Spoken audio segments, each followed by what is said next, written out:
Ce cessez-le-feu est une mascarade, une mise en scène trompeuse. Certes, le conflit est passé de haute intensité à basse intensité, mais les Gazaouis continuent de mourir de faim, de malnutrition, de manque de soins, de froid, de tirs de snipers, de bombardements. Le gouvernement israélien continue de bloquer pour une large part l'acheminement de l'aide humanitaire, comme jamais un pays ne l'a fait auparavant. Les droits fondamentaux de la population gazaoui et de celle de Cisjordanie sont bafoués encore et toujours. Cela doit cesser. Israël poursuit son objectif de créer un état d'apartheid du Jourdain à la Méditerranée avec des sous-citoyens sans droit. Cela ne doit pas advenir. Plus que jamais, l'urgence est à la mobilisation pour l'application du droit international en Palestine. Le Conseil de la paix, entre guillemets, installé par le butor de Washington, qui poursuit ouvertement l'objectif d'évincer l'ONU, rassemble les dirigeants les plus autoritaires du monde entier, une internationale fascisante qui veut imposer les règles de non-droit, ou plus exactement, du droit des plus forts. Exprimer une solidarité avec le peuple palestinien est toujours aussi nécessaire.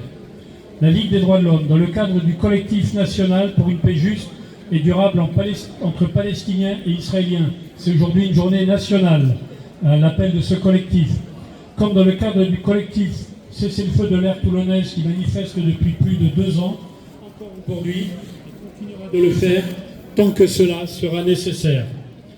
Donc nous exigeons à Gaza l'accès complet et sans restriction de l'aide humanitaire, des ONG internationales, des médias internationaux, la liberté d'entrer et de sortir pour la population palestinienne sans entrave, l'arrêt immédiat des bombardements et le retrait complet des troupes israéliennes.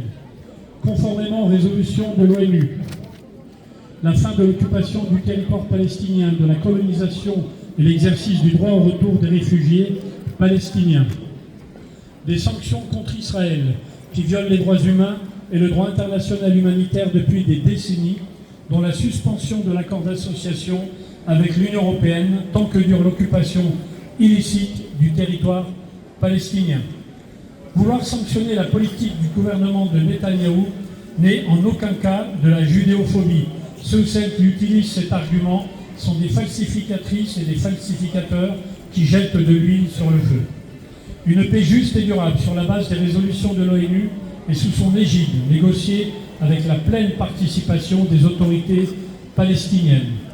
La libération des prisonniers politiques palestiniens, dont celle de Marwan Barghouti, indispensable au processus de paix. Les prisonniers politiques palestiniens ne sont rien d'autre que des otages du gouvernement israélien. En France, la Ligue appelle au respect de la liberté d'expression, en l'occurrence pour manifester une solidarité au peuple palestinien et pour le respect de ses droits. Elle s'oppose au projet de loi Yalan, y compris dans sa version édulcorée adoptée en commission il y a quelques jours.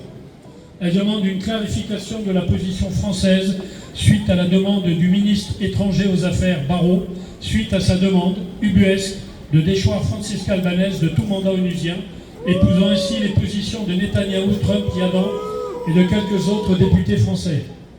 Ce ministre s'est empressé de faire cette demande sans prendre le temps de vérifier que les propos qu'aurait tenus Francisca Albanese étaient vrais. Et ils sont faux. Cela a été prouvé. Elle a dit textuellement « L'ennemi commun de l'humanité est le système » en majuscule, qui a permis le génocide en Palestine, et elle a raison. Pauvre diplomatie française. Palestine vaincra, Palestine vivra. Merci.